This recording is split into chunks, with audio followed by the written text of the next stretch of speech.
the way he rolls. No.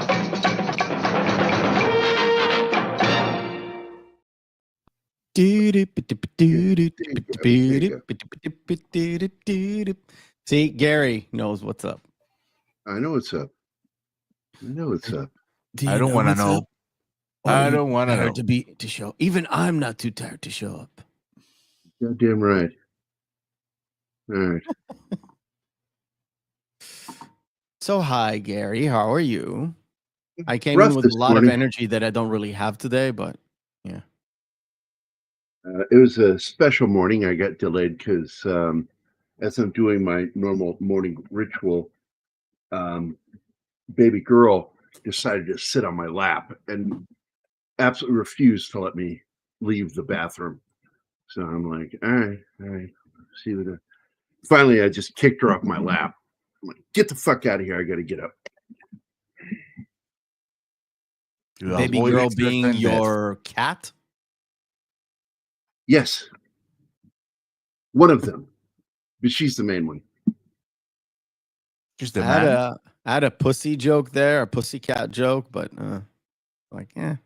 Yeah, wrong crowd. Yeah. Welcome to Pop Culture Minefield, where we're on camera and you're not. I will be off camera soon because Take that. Yeah, I will be off camera in a little bit because there is a boy right there who is conveniently. I'm warning you. There he is. Wait, hold there. Hi. See? There's proof that he is I supposed saw to him take the waving, so I'm dog. waving back. He's Right. supposed to take the dog, but also he's not wearing any pants. Film at 11. And he won't see. He's like short enough to go around the chair. He's not and walking around in his birthday suit, is he? He's like, no, got these it's shorts on, briefs. Right? It's just briefs. Right, okay. We're YouTube safe or ish. I don't want to get like any semblance of, oh my God, look what Gary's doing with the channel. Blah, blah, blah, blah, blah. He can't control even his guests. Man. And he's a genocidal man too. That moment in which your dad embarrassed you in front of the whole internet. Oh, it's coming. I've done that so many times to Zoe. It's just not even worth it anymore. Somebody posted a video. I'm not sure who it was. It was one of my friends posted a video of this girl who was mortified because her dad found her dildo. And I'm like, that's nothing. You know, I had that incident with Zoe when I was in Phoenix, and it was one of the most horrifying moments of my fucking life. And I've told that story before. I've told it just to humiliate her, and but also make her laugh. And I will probably tell it again one day. But I will say this. I thought it was because she had a lot of lightsabers. So her friends would come over to the house and have lightsaber battles. And boy, was I wrong. You think? And the funniest moment was because she had a pile of dirty clothes between me and that nightstand. And so I went around the bed to the other side and I crawled over. This is my Super King, a giant fucking bed, giant mattress. It's one of the few beds I've ever owned that my feet didn't dangle off the end because I'm fucking tall. And so I'm having to crawl across this thing, and I finally lay down and I reach and I grab the drawer and I find the two lightsabers right up front, and I just toss them onto the bed. And then I reach down and I'm like trying to feel, and what I'm looking for is my fingernail clippers, because she steals my clippers all the time. So I'm trying to find them. So I've looked all over her room. I'm now trying her nightstand next to her bed. And I reach in and I'm like, oh, another lightsaber. And I pull it out. And I pull out this giant fucking veiny green. No, yes, it was purple. It was purple. jelly dong. This thing looked so angry. And when I pulled it out, I looked at it and I'm like holding it, looking at it, going, what is that? Like, is that what I think it is? And it's like, yeah, I have what's referred to as a million thoughts in a millisecond. And I'm having this millisecond conversation with myself, going, wait, is that what I think it is? Is that? And then suddenly the realization of what it was that was in my hand wasn't what horrified me. What horrified me is what it's been used for, and it's in my hand. And it was like I had the force, and I opened my hand, and I went, ah, and I made that sound. I went, ah, and it shot out of my hand across the room, against the wall, and like one of those rubber sticky toys, down the wall. And I jump out of the bed, holding my hand up like a surgeon, like I'm like freaking out, going, and I'm crawling with an elbow, and I get out of the bed, I run into the bathroom, turn the water on hot, no warm, there's no lukewarm, it was all hot, and I begin scrubbing my hand, burning the shit out of my hand, but I'm scrubbing it using antibacterial soap, just pumping it into my hand and just scrubbing it, and I get done and I grab a towel and I dry my hand, and then I stop and I realize, oh my God, I've left everything out. And I decide to go ahead and risk walking over her filthy clothes. And with the towel, I grab this thing and I put it back in her drawer, and I put her lightsaber back and I close the drawer, and then daintily carry this towel to the trash can, put my foot on the pedal, throw it down, close that pedal, and I'm done with that towel. Then I go and I wash my hands again. So, because I'm a germaphobe. And boy, oh boy, she came home from work and I sat there waiting for her. And I did not. Oh, look at that. So I had to make up my mind. Am I going to tell her what happened, or am I going to keep my fucking mouth shut?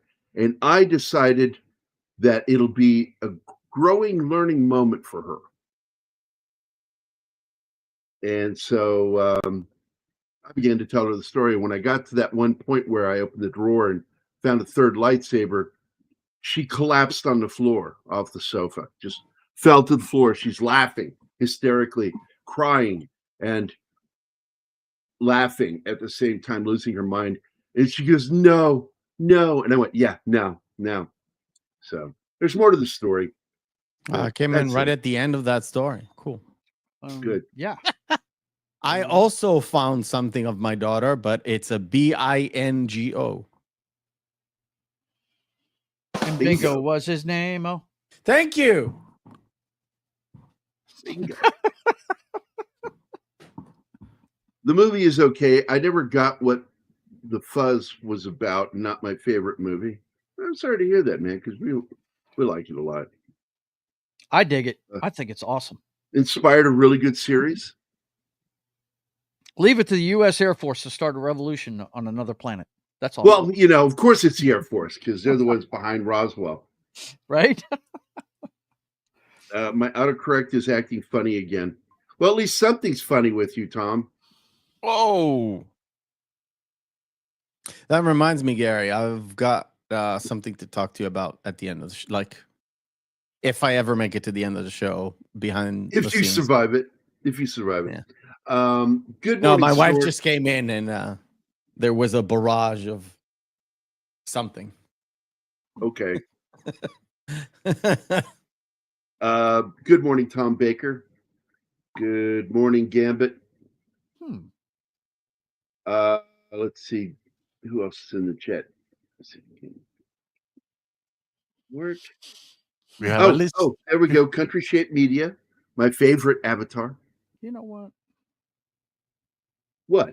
Are you talking to us? What? No, I'm talking to myself. I'm trying to transfer a piece of artwork so I can start sketching, and I'm brain farting the whole process. I really am.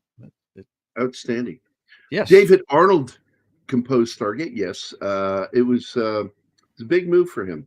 It was his first movie. And I think he's outstanding. I like his work. Good Morning Real Popcorn Geek. He and I have been having conversations over on Twitter. The VA canceled my appointment. So hi all. What a shocker, right? Let's see. Postponing and delaying. Christian Delorme, Vinyl Revival, is a member for 33 months. Not 45, like some people. I'm sad. 33 months, bitches. Thanks, buddy. We love you, man. He's a cult 45 member? He's got a birthday coming up. He's going to have a birthday stream. Is he going to be 45? Christian? No.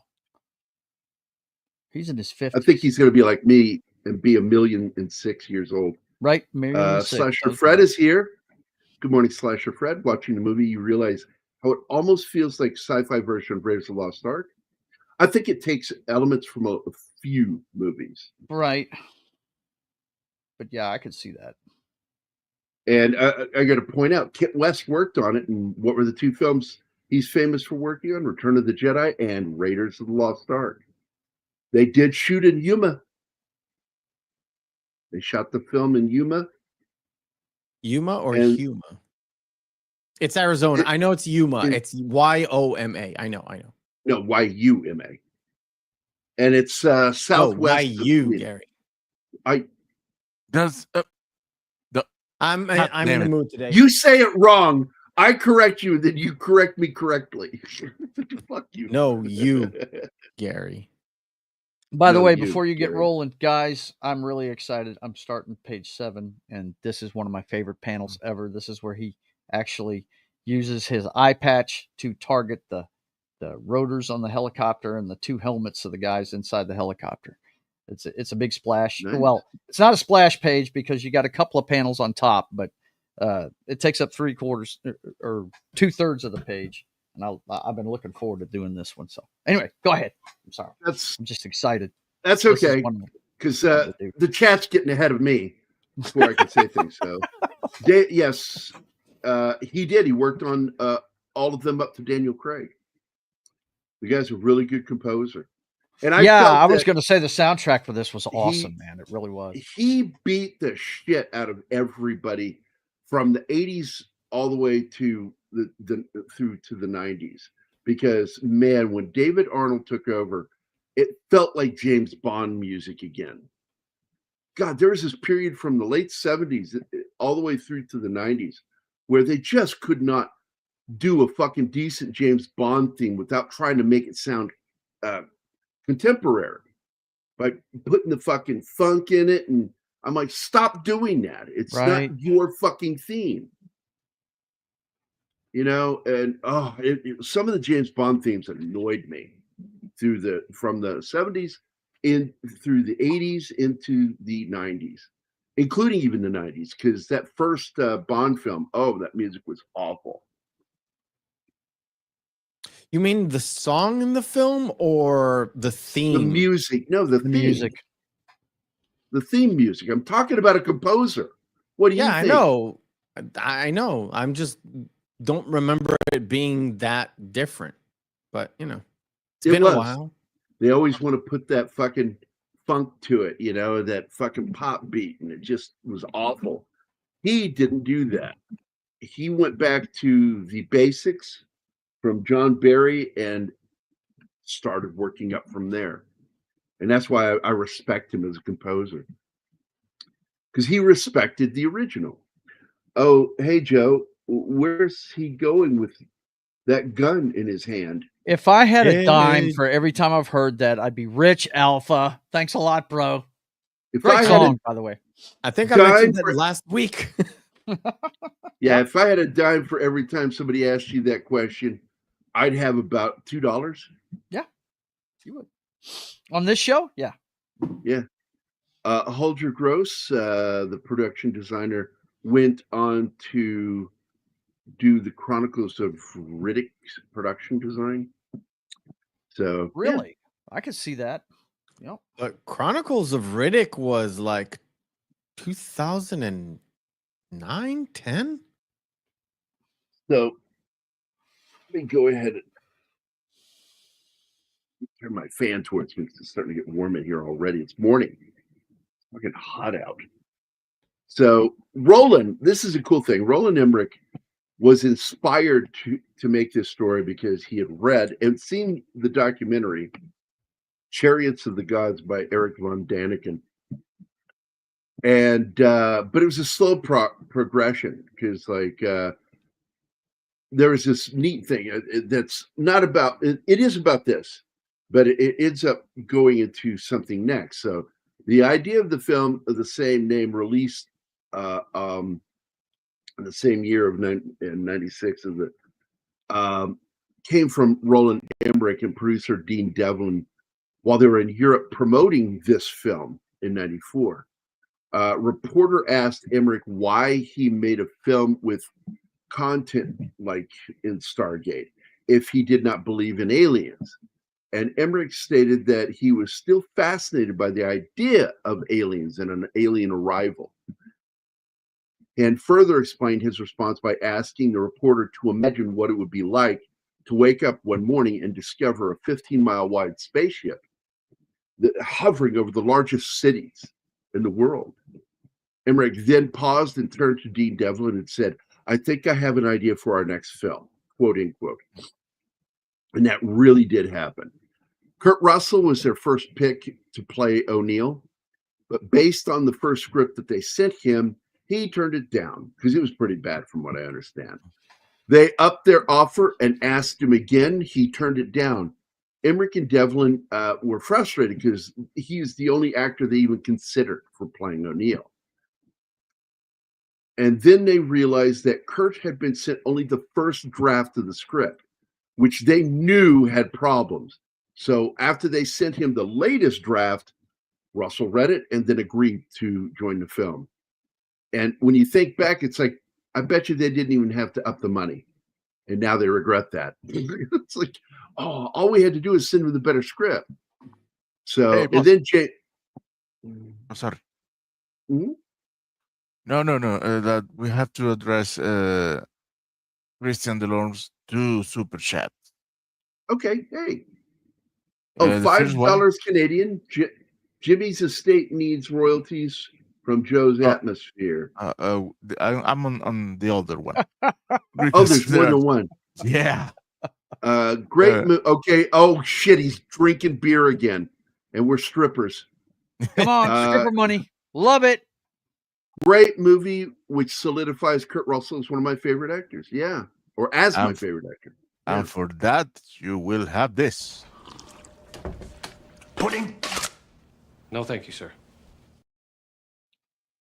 That's one. And here's the other. Jimmy's estate needs royalties from Joe's atmosphere. Another $5. Thank you, sir. For that one, what can we do? What can? Oh, short one. There you go. So I was getting ready to get into James Spader, and it kind of broke my heart finding out all this shit because I love James Spader. But Spader did not have a good experience making Stargate. He didn't want to make the movie. The only reason he ended up doing it is because it was a nice paycheck. And so his dissatisfaction, of course, was the script and the script's dialogue, which he found, quote, awful, end quote, and, quote, implausible, end quote. He was contractually obligated once he signed on to take the role, and his issues with the script led to him refusing to even leave his trailer on one occasion until the scene was rewritten. Talking about it later in an interview, he referred to himself as a working actor, or sometimes, you have to take a job and leave it there. To him, Stargate was just a paycheck, and that's it. So nothing good in stirring from him. You remember Spader back in the day? Stargate was an anomaly if you look at his IMDb up to Stargate. Yeah. He had a lot of indie or indie style. Well, that's what he does. He likes indie. Yeah, he likes Indian. He likes weird. Taking his he money. likes weird a lot. Well, he also liked to take money he made off of films and invest them into what he considered better filmmaking. Yeah. Mm-hmm. He was always doing that. Which you can respect. I mean, he was doing what he liked to do, which a lot of people don't have the ability to do, you know? Yeah. He's sort of like the epitome of those guys who like, I'll do the one movie for the money and the one movie for the soul. But he did like one movie for the money, 7 movies for the soul. Right. And then when he went on Blacklist, it's sort of a marry between the two, where he got a shit ton of money and he evidently really enjoyed his role as that character. By the way, Christian is still throwing money at you, Gary. He says, no beer. Spending my wife's money. And that was That's with awesome. $2, with $2 Canadian. So let me find something. I need to get a garter. Spend more money on Gary. Spend more money on Gary. So thank you, sir. Oh, we have the Cavalrine. Not the Cavalrine. Yeah, that was when I was trying to explain to people because they weren't seeing it, and I'm like I had to put it side by side. Show it again. Really? Yeah. People didn't get it? It's from the Mission Impossible? Mission Impossible. Yeah. Reloading the fists. Yeah. He's reloading. And when he did the snicked movement, he did it just like the reloading the fist. And I thought that was fucking funny. I laughed. Nobody else laughed in the theater. I'm like, oh, okay, I'm the only one that got that. All right. Me and my wife was like, oh shit. And I think the only Mission Impossible movie she doesn't detest is the one with Henry Cavill. She's like, oh, he did that. It's one of the best ones. I think it's called Fallout, right? Fallout, yeah. It's 6, 5 or 6. Yeah, it was the one before this last one. It was 6. 6. The best science fiction was on television, Tom, with Star Trek Next Gen. Not as big a fan of DS9. I like some of it. And I'm an OG Trek guy. That's the best to me, the original. Like, I'm not. Jesus Christ, I was actually alive when the show was on. That's how old I am. So was I. Like, how old were you? I was tiny, man. Shit. I think in 66, how old were you? I was 1 year old, but my dad said I was transfixed to that TV set when he used to watch it when I was 3 years old. Last year it was on. Yeah. I remember when the Gorn episode aired, and I hid behind my brother and my dad on the sofa. That sounds cool. Because this Gorn freaked me the fuck out. It was scary looking, man. Yeah. It was a miniature Godzilla. Remember back in the day, it was like a miniature Godzilla. And Godzilla was big at that time, right? But all you folks that go to conventions and stuff like I did this weekend, you can thank Star Trek for that, because I used to run home every day in high school to see Captain Kirk and Mr. Spock every afternoon at 3:00 in the afternoon when it had its resurgence in syndication. And that's when those conventions started. You know, the Star Trek fans got together and started having events. Rest is history, boys and girls. Man. The Dreamscape didn't age well, but I love that movie. And it didn't age well because of the visual effects. It really was. It was clunky in places. But I love that movie. Runaway, not a great film, but a good film. I like Runaway. I think this film is actually better than Runaway. But anyway, Runaway, is that the Sam Elliott movie? No. Okay. I'm selling. So anyway, you brought up Godzilla, and it's funny because Roland Emmerich and Dean Devlin took their shot at making a Godzilla. It was awful movie. It had a couple of good moments in it. The facts were really great, but anyway. We open up 3,000 years BC. We have Jay Davidson playing this tribes person, because you never know if he's supposed to be a he or a she. because Davidson was very effeminate. And then we go to 1930s or 20s. I'm not sure, 20s or 30s. I think it's 20s because back there after the First World War, the English kind of had control over Egypt at the time. It's basically the entire region, but Egypt, and there was a lot of Egyptologists popping about, essentially robbing graves to bring back to the Smithsonian in Britain. Not Smithsonian, the National British Museum. They were grave robbers. 1929.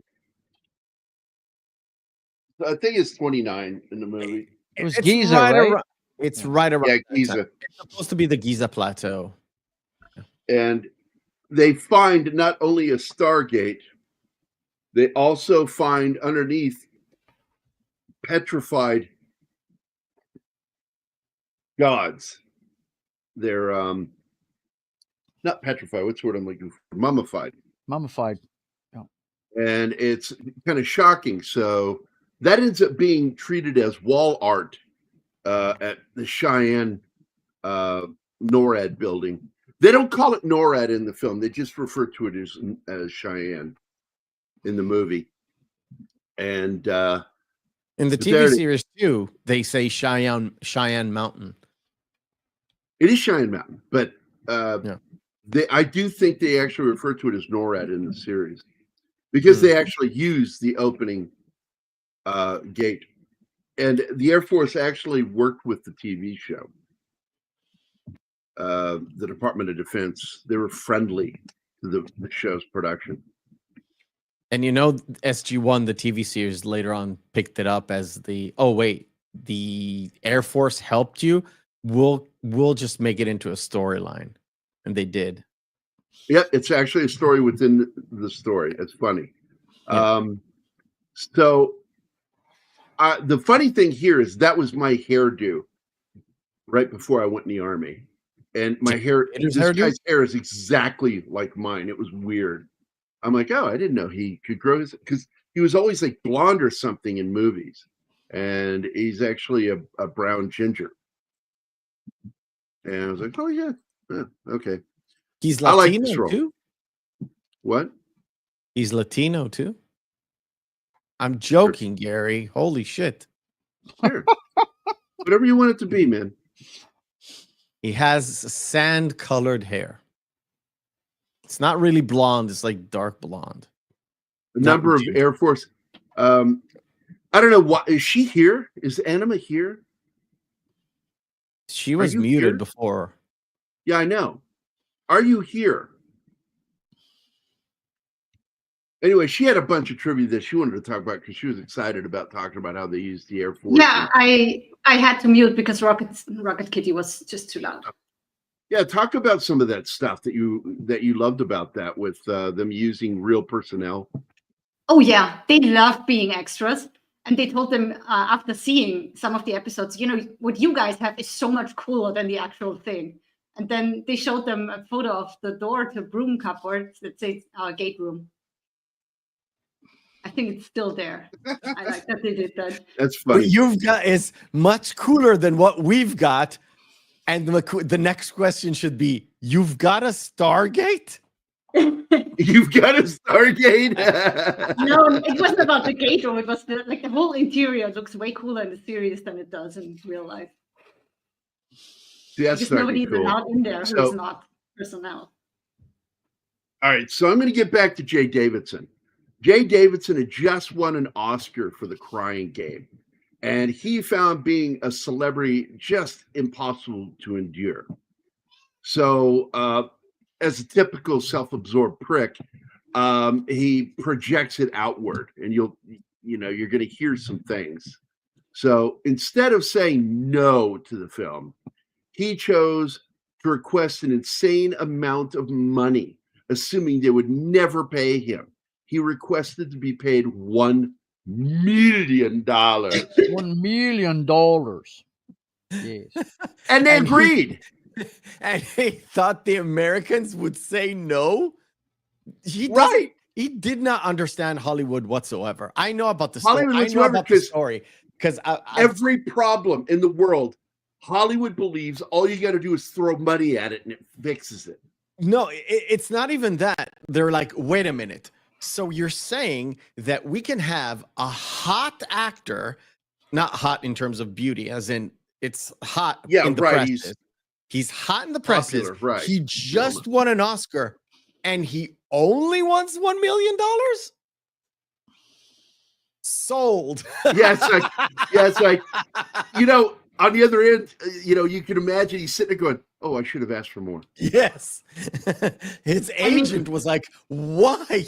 Why?" He hated the whole thing. He hated doing it. He sabotaged the movie. I'm getting ready to get into it. So he was now contracted to play Ra. And despite saying he hated his costumes, because he hated to wear them, at the end of shooting, he even tore the costume off and left the set. Final shot, left the set completely naked and went back to his trailer. But contrary to this, it was reported by other people that he actually asked if he would be allowed to keep his main costume, but he was flatly told no by the costume designer, Joseph Porro. It was reported to many who worked on the film that Jay behaved like a prima donna on the set, and it got so bad to get him, because he was flubbing his lines on purpose, saying them out of order on purpose. They had to put up large cue cards for him to make sure he said his lines correctly. And at one point, the friction was so bad, they hired child actors to surround him. That's why those kids are in those scenes with him, was hoping that it would make him behave better. But it didn't. He began then just storming off set, getting angry, just storming off set, or refusing to speak at all. It was really horrible stories about his behavior. So anyway, in the end, nothing helped. Nothing they tried to fix the situation helped. They just needed to finish the movie and get him the fuck off the set. The nerves he had to ask for the costume. That thing cost $65,000, and he hated it anyway. What an idiot. Yeah. It's like his costumes were expensive to make. It was one of the other big budget things. Each costume he wore in the film was at least $65,000. So it's a crazy amount of money.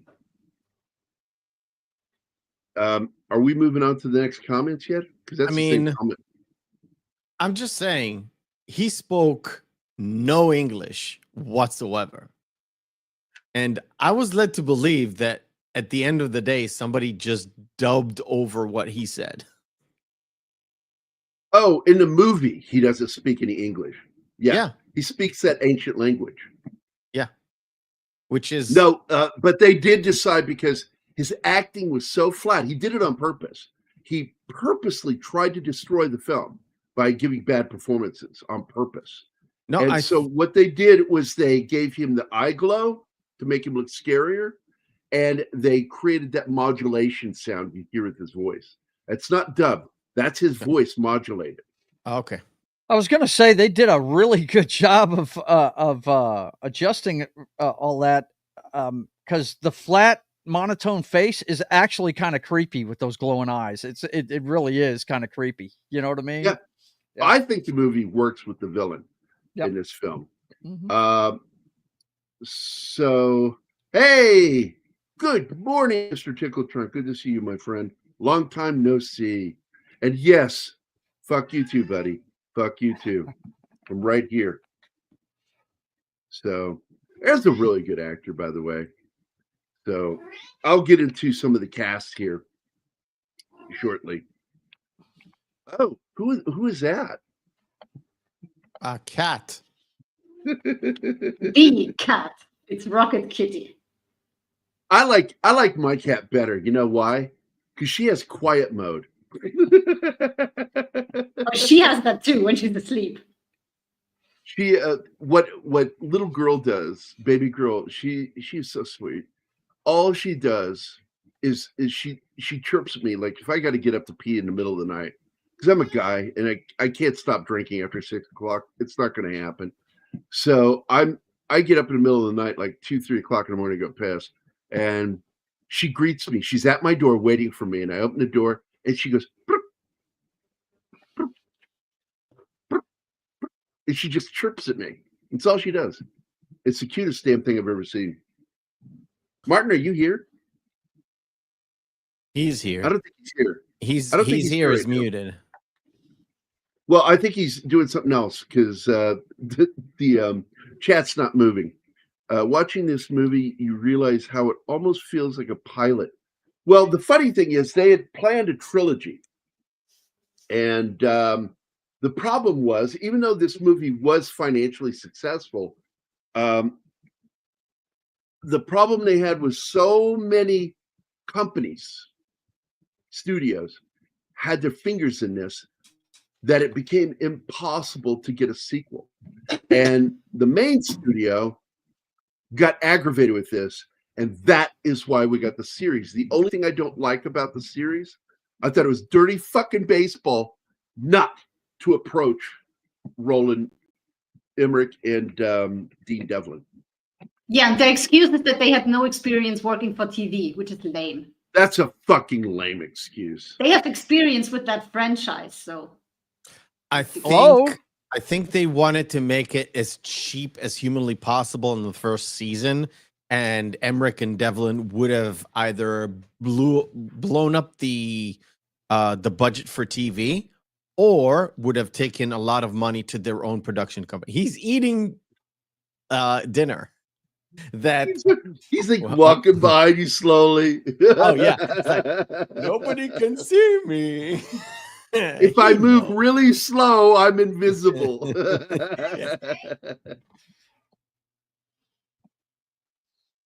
So, hey, who's this?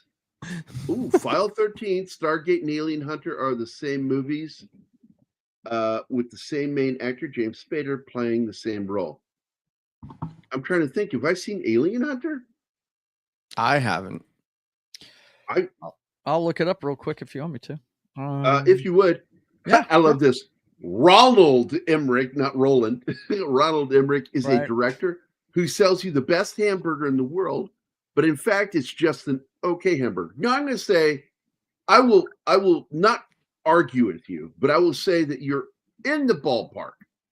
What he does is he dresses a hamburger up enough to where you have enough onions, sauce to tomato ratio that it tastes really good. But in the end, it was still just the same hamburger patty. What is this? Alien Hunter 2003, an hour and a half long.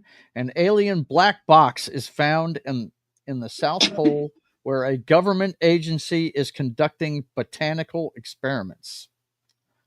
It's got James Spader. Let me scroll down to the... You said 2003? Yes, 2003.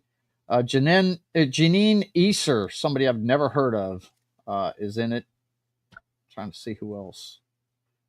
I know John Lynch. Yeah. Oh, the dude, the skinny dude. I think he's from Friday the 13th, Part 2. Really? He's the nerdy dude who takes everybody to the pub, and he ends up not being dead. Yep. By the way, Tickle Trunk, the reason that happens is because test audiences were confused at the end that he might not have died. And so they had to go back and add some footage. And what they ended up doing at the end, right as the bomb's about to go off, you see a close-up of Jay Davidson's face, and then they bring in the alien face out from his face. You see the alien that inhabits that body. And they did that, and then they show the explosion, and then you see the destruction of that alien with its skin coming apart in the blast. It's really a cool, gross effect. And suddenly, all the audiences were like, "Fucking good, you're good to go." Yeah. So they had a hit movie, moderate hit. I would say it's It did good money in the box office, and it did good money on VHS. But again, MGM had a piece in it. I think, was it Universal had a piece in it? This is what I was just talking about. Too many studios were involved, and they couldn't get the sequels made because of it. And by the way, 2010, Roland Emmerich was still talking about doing a sequel because he and Dean Devlin got back together again, because they kind of, I don't think they broke up as friends. They just started doing separate shit. Yeah, drifted apart. Devlin went to TV. Dean Devlin started going to do TV. He did. He worked on that show, not Lie to Me, but it's like that, where Timothy Hutton leads a team of Mission Impossible like characters. Oh God, that's one of my favorite shows. Leverage. That was created by Dean Devlin, man. Mm-hmm. Leverage is great. This lady sadly died within a year of making this movie, and she's a good actor. Goes all the way back to the 40s. She's been in films with some of the biggest Hollywood names, but her name is Vivica Lindfors, and she's from Sweden, and just a great actress. But you brought up the thing. So it was a $55 million budget, and what they made globally was $196.6 million. And again, this is back when, the marketing was a lot cheaper than it is after the 2000s. Yeah. By the way, this was the weird part. I remember the Stargate posters did it for people. They didn't need much. I don't remember watching the trailer for this. It doesn't. The poster didn't even have Kurt Russell on it. No. It just had the Stargate and the pyramid. Yeah. Yep. And it was fucking cool poster. Yep. But I like the more recent posters that include Spader and Kurt Russell. That's from the original. No, not from the VHS, but the original first DVD that they made. I think that it's from there. But you probably can. But now you've got a lot of artwork out there, including over on DeviantArt. Some great fucking mock-up posters. And I mean, one dude did one that looked just like Drew Struzan, which is perfect because of his association with Raiders. Because this movie really does kind of have a Raiders feel to it at certain points. And I like that. Vivica was really consummate actress and had worked, like I said, since the 40s. But thanks for emphasizing that, Gambit. I can appreciate you. I do. He takes what I say and then expands on it. So there's one of Anima's favorite actors. She loves this guy. Yeah. And I love that he's kind of what's that referred to? The guy that's the butt of the joke in a movie. Because I feel sorry for him, because he's not comic relief, but he is funny. Because Spader comes in, this is all wrong. Who wrote this? And he goes, I did. I did. Like, great moment. I love that they brought him back in Atlantis in 2 episodes.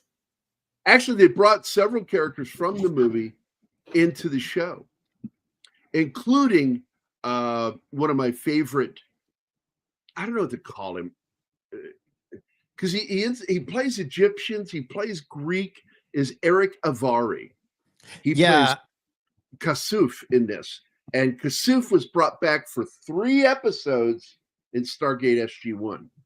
He's probably the only, him and Skara are the only tie-ins to the actual movie. Because Skara was in, again, 3-4 episodes, in several different seasons. Do you want to show my screen? I've got the poster art I can show you. Yeah, and all of them are basically, you're saying the same thing we did. It had Spader and Russell's faces on the poster for the VHS. Absolutely. I remember going into Blockbuster and Family Video In fact, Okay. I tried to get the cardboard cutout. There you go. I tried to get the big cardboard cutout. All of these are recent. This is the original. This was one of the originals. That's the original. This one, right where my mouse and is. It's a beautiful poster. This one is fucking fantastic. And I'm telling you, it sold the movie for a lot of people. There's another one that is not here. That was on the DVD. I think it was one of these. Yeah, this is one of the VHS ones. It's on the CD, but it's on one of the VHS ones. On the disc itself, yeah. There's another. I kind of like that about movies when the discs have really good artwork on them. I like that. Rather than just having a plain disc, they give you some of the additional artwork on them. I've always liked that. Gambit wants you to know he can hear your cat, Anima. We all can. Nothing can stop her. Yeah. Yeah. The guy who plays Skara played in the first season a couple of episodes, and later on, like season 3 or 4, they brought him back in because they had this not mock trial, but a trial for his soul. And this third race or third party race, which are as powerful as the Goa'uld, maybe more, but they didn't have any ships, had sort of like the technology to either extract the Goa'uld within or not, and they were judging over his soul. That was the episode. So yeah, sorry, I'm a big SG-1 fan. Yeah. By the way, that's a great story, Tom. That is a really good story. If anybody's ever heard the story or read it. It was Bronson's birthday, and Kurt, I'm trying to remember what he gave him. Tom, what did he give him? It gave him a gift, and Bronson was like taken aback by this and didn't say anything on the set. And later he called Kurt to his trailer, and trailer went there a little nervous, and Bronson got a little emotional talking to him.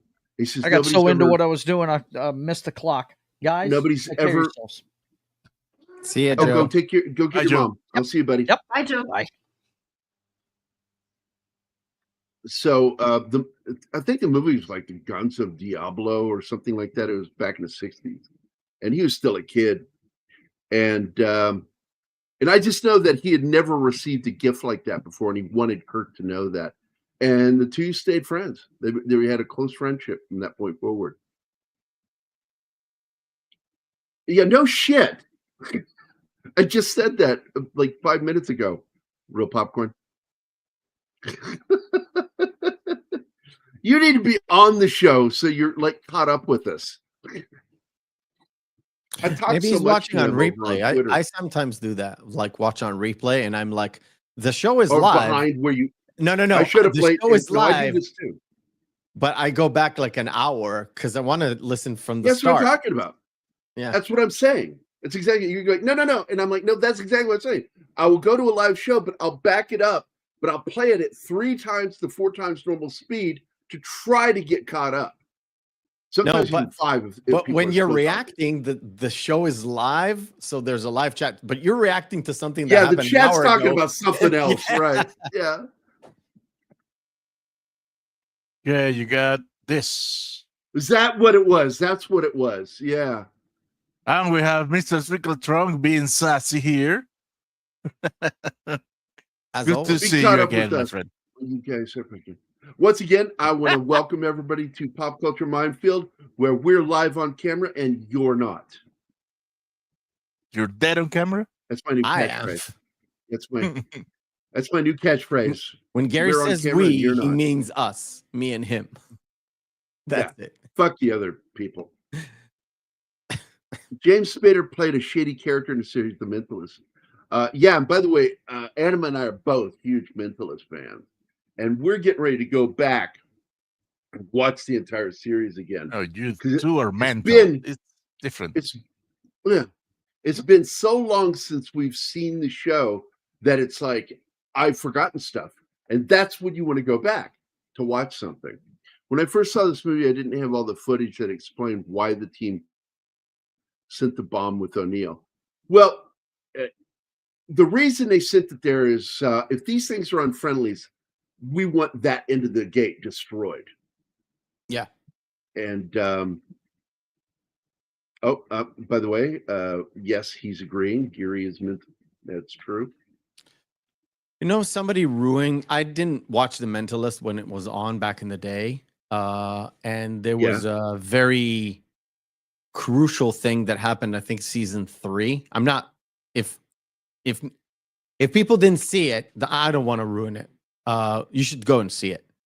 Somebody ruined it for me, and I was like, I'm not gonna watch this show. Ruined, Brian, ruined. And and they said, well, after that, it just goes downhill. Just like Dexter, season 3 was like a highlight, and then it just slowly drifts off into that last episode. Well, about the bomb and the whole plan, that makes little sense. If you encounter hostiles, you should destroy your Stargate, because you don't know if they have other ones. Well, of course, that's a plot hole. That's referred to as a plot hole. But they knew, they sent O'Neill, and they only told O'Neill because they knew O'Neill was kind of half suicidal. That's exactly why he was picked. When you pay attention, you realize the reason he is picked is because he is. And I'm not going to use the word that you just said because they'll gig us. However, they hate that. However, Gary, they don't.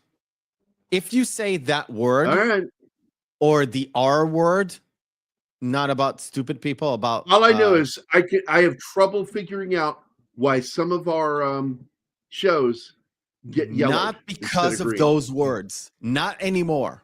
I'm telling you, I've said those words on my show numerous times. I've said the R word, the really bad R word. Oh God, I thought you were gonna say N word. No. I know. I was like, where you go with this? I said it in the backstage, mate. No, I didn't. But I've said it numerous times, never got hit. They changed it. There was a point in 2024 where they eased off and people kind of realized, oh, I can say the really bad F word and not get demonetized. I mean, I don't think it's that bad, but I've just gotten into the habit of self-delete saying that. Yeah, I know. Anyway, he was. By the way, this is big. This is big. I got to do this. I'm sorry. Sure. Okay, this is a Shire horse under all that fucking prosthesis to make it look like this alien creature. And I thought it was odd because they shot this in Yuma, Arizona. And guess what? Right near Yuma is a huge population of camel, because camels were introduced to Arizona and now they live there. They're out there in nature. You can run into them out in the desert. But they have them. And they didn't use that. They use a horse, and hooves in sand don't work as well as the pads on a camel's feet. But that aside, the thing that I think is important here, there's her favorite moment, Anima's favorite moment, where it's licking his face and it's so disgusting. That is so gross. Is the fact that the shot of the thing running with him tied to its foot, tied by the foot, being dragged by this thing, the medium and faraway shots are a dog in the costume running. And the doll. And that is a 14 to 16 inch tall action figure of Jackson being dragged. And I swear to God, that looks so real. Yeah. I was just blown away. Also, they used miniatures of the gliders, the Goa'uld gliders, and they also had full-scale ones on cranes and wires. to go over the tops of the actors' heads. Instead of spending a crap load of money on visual effects, they use so little in this film. I'm glad they changed the design though, because the original gliders were like boxes. Oh yeah. And nobody liked it. And then he has this belt buckle model lying on the desk. We saw some of the test footage. Oh, yeah. The belt buckle was the design for the glider that they used. But what Roland Emmerich wanted, and I'm telling you, he got this idea from reading Dune. Because in Dune, the ornithopter was supposed to look like something that couldn't fly. But yet it does, like bumblebees. You look at the bulkiness of bumblebees and the tiny, tiny wings. They shouldn't be able to fly, but yet they can. And they don't know that. So yes, they don't know they can't fly. So Roland Emmerich came with this idea to have this brick-like thing. It looked like 2 boxes on a flat thing. And that was his idea. And they shot some test footage. Nobody at the studio liked it. That looks awful. That looks terrible. So he had to come up with something. And like Anima said, the guy was designing one of the belt buckles for one of the gods, the guards. And that ended up, they saw that and they go, wow. And they started like flying the belt buckle around. Yeah, that's our new ship. And that's how they did it. And they never call them Goa'uld. No, it only not comes in the movie, but we know only that comes later. in the TV series. Yeah. I mean, remember because they added that post scene, or not post, but they added that last explosion scene post. Roland thought about the alien inhabiting the human looking like one of the Greys rather than like a slithering snake or and in the director's cut you can see the alien before inhabiting the human body, and yes, it's anthropomorphic, but it looks like an elongated skull Grey. And by the way, I just got the director's cut, so I got it last night.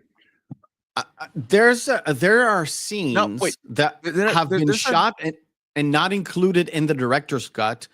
A full intro on exactly how he got like abducted and put the alien inside, and they used some of it in the when they tell the story about how this boy became this creature, the vessel of Ra.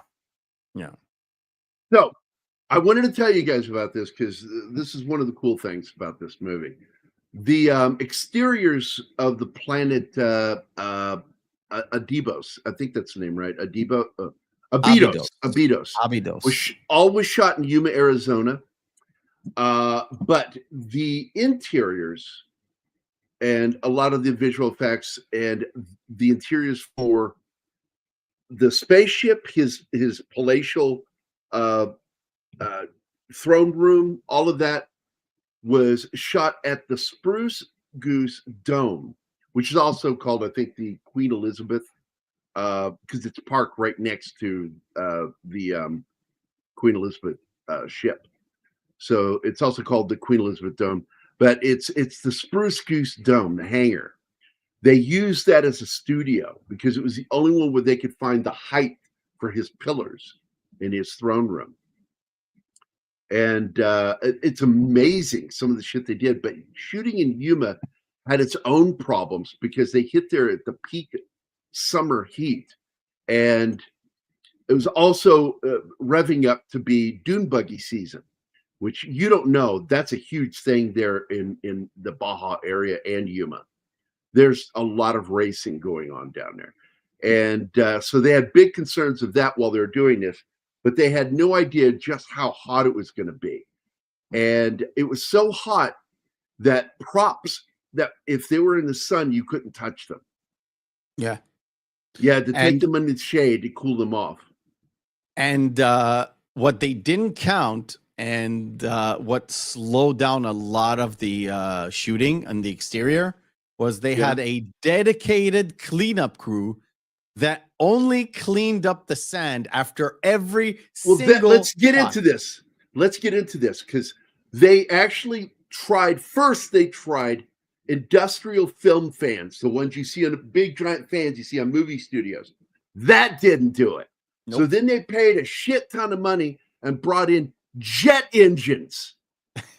Nope. That didn't work. Nope. So then they spent even more money bringing helicopters in.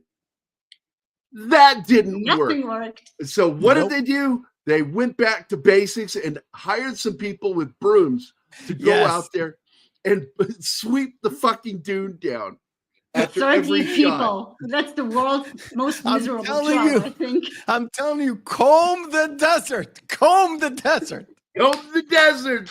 Spaceballs. You got it.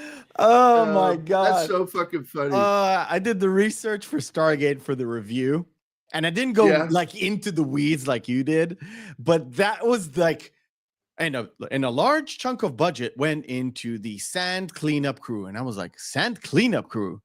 It's like, there's no additional information? No problem. There is YouTube. They're just guys with brooms. It's like guys with Yeah. brooms. That's it. Guys with brooms. So I got to tell you, Sand dunes one of the was gross. producers I found that said hilarious. the crew.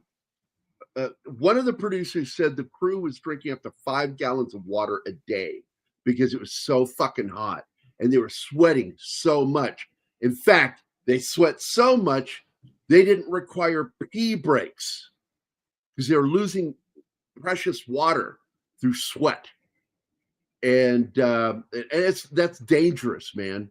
So they had 2 guys walking around constantly, also having to stay hydrated, with these giant 5 to 10 gallon containers on their strapped to their backs to make sure all the crew and cast were staying hydrated. And that's just crazy. And I've got it written here that there were 30 sand sweepers hired to remove the footprints. Yeah, I see that. Yeah, 30 I people know. doing the world's most miserable job. Yeah. I hope So they get paid well.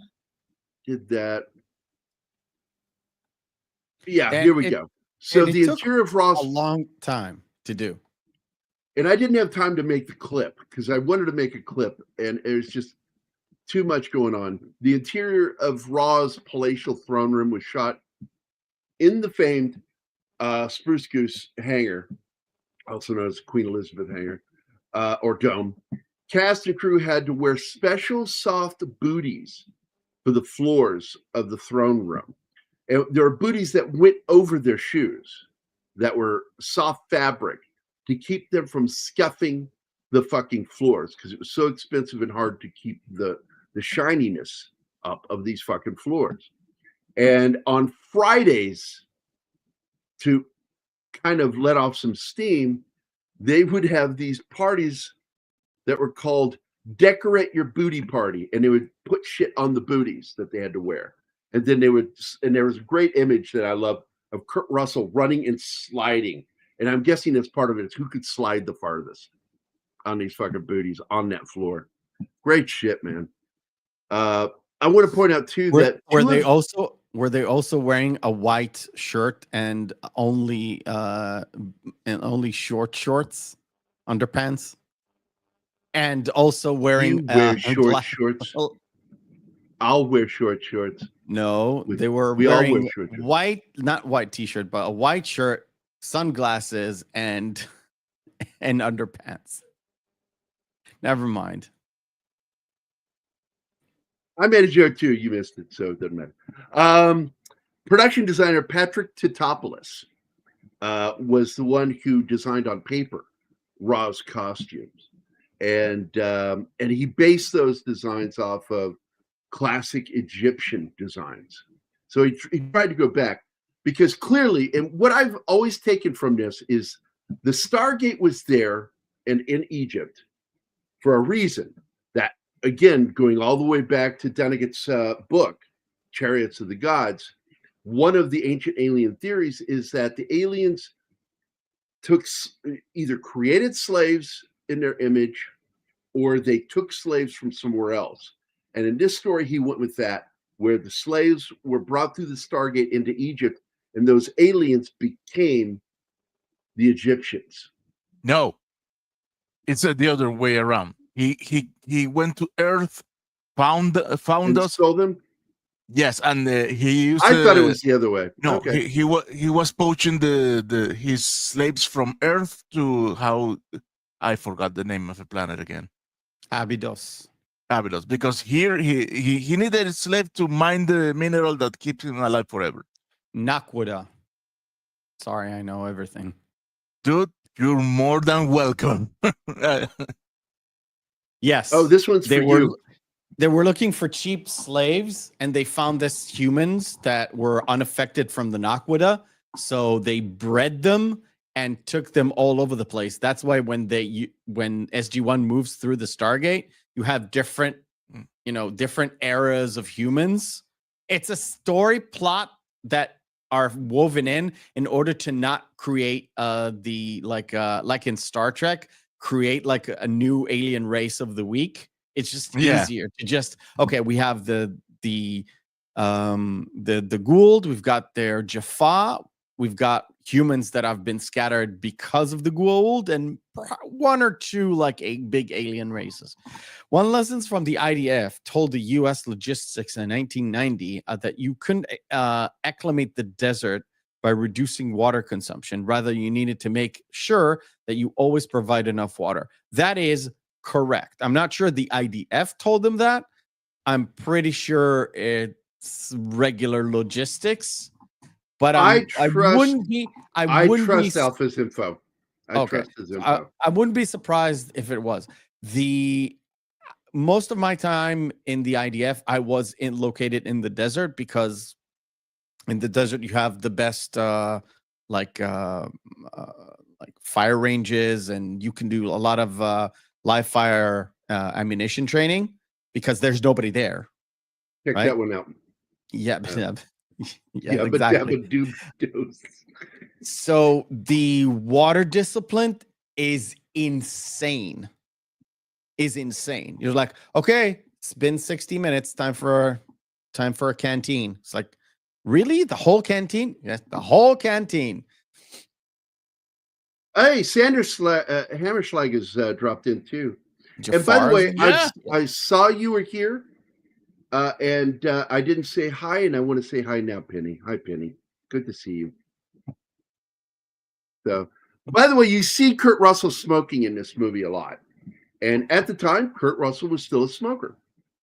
And that guy smoked until around late 2005, early 2006. And in an interview, he said, yeah, I quit like 6 months ago in the interview, which would put it at the end of 2005, beginning of 2006. So, that guy smoked since he was a teenager, and it's like, that's a long time to smoke. And you still, but he seems to be healthy as hell. And he's getting up there. Joe said something about, or somebody said something about Christian said, and the movie that made him love Kurt Russell the most, which was a later film. Mine was Tango and Cash.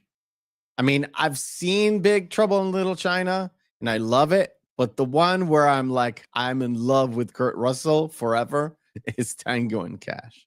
For me, I was a fan of his when I was a kid. I remember when he was on Gilligan's Island. I didn't like I loved the Disney movies as a kid. The Computer that Wore Tennis Shoes, all of those. I watched all of his Disney films, but he wanted a break from Disney. And the same year he did his last movie with Disney, he made a little movie called The Texas Tower, or The Deadly Tower, about the Texas Tower shootings, where a sniper went up at the Texas AMI book tower, that library tower. Yeah, I know the one. And shot a bunch of people. And boy, Disney didn't want to work with him anymore after that. That was the end of it. That was the end of his contract with Disney. And that was when Kurt Russell was finally allowed to grow up. And I remember watching that movie live when it came on TV, and I was like, oh my God, Kurt Russell's a bad guy? And wow.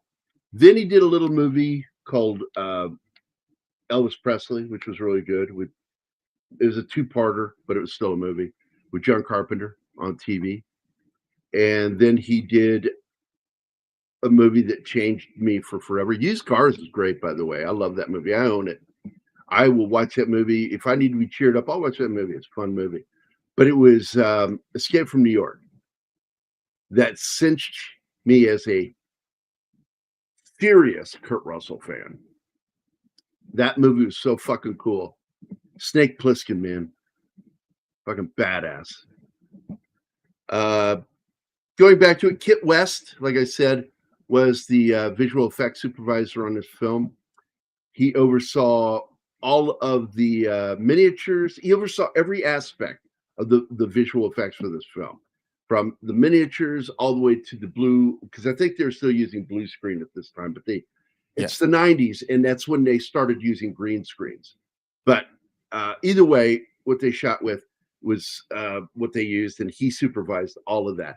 And Kit West, of course, is best known for his special effects work on Return of the Jedi and Raiders of the Lost Ark, as well as Dune. And the one thing I found funny is this is not his first dance in Yuma, Arizona, because of Return of the Jedi. He was there for all of that. So he came prepared for the heat there in that desert. And also, there he is smoking again. He smokes in this movie, and he kid a cigarette, and the kid almost dies from it. And he kind of jokes that, to quit him too, and he does, because O'Neill in the series is not a smoker. Well, it is not the same O'Neill. Yeah, not really. It's spelled different. Yeah, it's still him. Wait, no. Wait. In SG1, it's 2 L's. Yeah, it's spelled different. And in the show, somebody asked, dude, listen. Somebody asked him, and he says, no, that was a different Colonel O'Neill. The same. It's even the O'Neill in the show. That's referred to a nod and a wink, is what that dialogue is referred to. It is the same O'Neill because he has the same backstory. Yeah. How many Colonel O'Neills retired from the Air Force after being in Black Ops that had a kid that shot himself? It is the same O'Neill, but they, like Gary said, they hint, wink, wink, nudge, nudge. Not the same O'Neill. Not the same O'Neill. It's 20% different. Yeah. I wanted to point out too, one of the coolest things I think that blew my mind is in that final battle, and the character of Kasuf saves that team and the rest of the tribe that are hiding there at the gateway, the entrance. Mm-hmm. They're fucking dead. They're dead. And the two alien guards are coming towards them, going to kill them up close and personal. And then all of a sudden you see an army appear up over the tops of the dunes, which is, of course, great visual, something right out of Lawrence of Arabia. They hired 1,200 extras for shooting that scene. Yeah, but they did pay him $1 a day. I don't know, Arizona. I'm joking. Holy shit, I'm joking. Some of them came in for the first day and then never returned because it was just so terrible. Because it's so fucking hot. It's on those dudes. And on top of that, they had to get everything done quickly on that because they knew they were limited with that number of people. I love these vaults, by the way. They're really cool. And they tried miniatures, but it didn't work. It needed to be real people. So they had to find all these people willing to almost die in the heat in their costumes. By the way, I wanted to show you the dome. There it is. That's the hangar that they eventually, because you see it's kind of open there. Those panels, there are panels that they take on and off. And they can put them back on. So the whole thing looks like one giant geodesic dome. And that's what they were using for the shooting of the film because it was fully enclosed. But that's where the Spruce Goose sits. On the other side of that dome is the ship, the Queen Elizabeth. So very cool ship.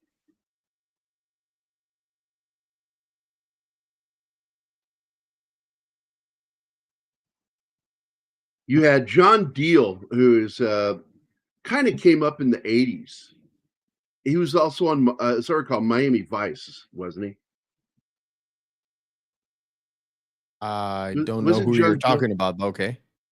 He was one of the, and I'm going to get into this in a minute, how crappy these special soldiers they sent there were. Oh yeah. They were just fucking awful. John Deal played the mentally handicapped guy in Stripes. The soldier was like, oh yeah, that John Candy dupes into. Well, because it's Wednesday and not Monday, I get the top bunk. If it was Wednesday, then you would get the top bunk, but it's Monday, so I get the top bunk. Oh, okay, that guy.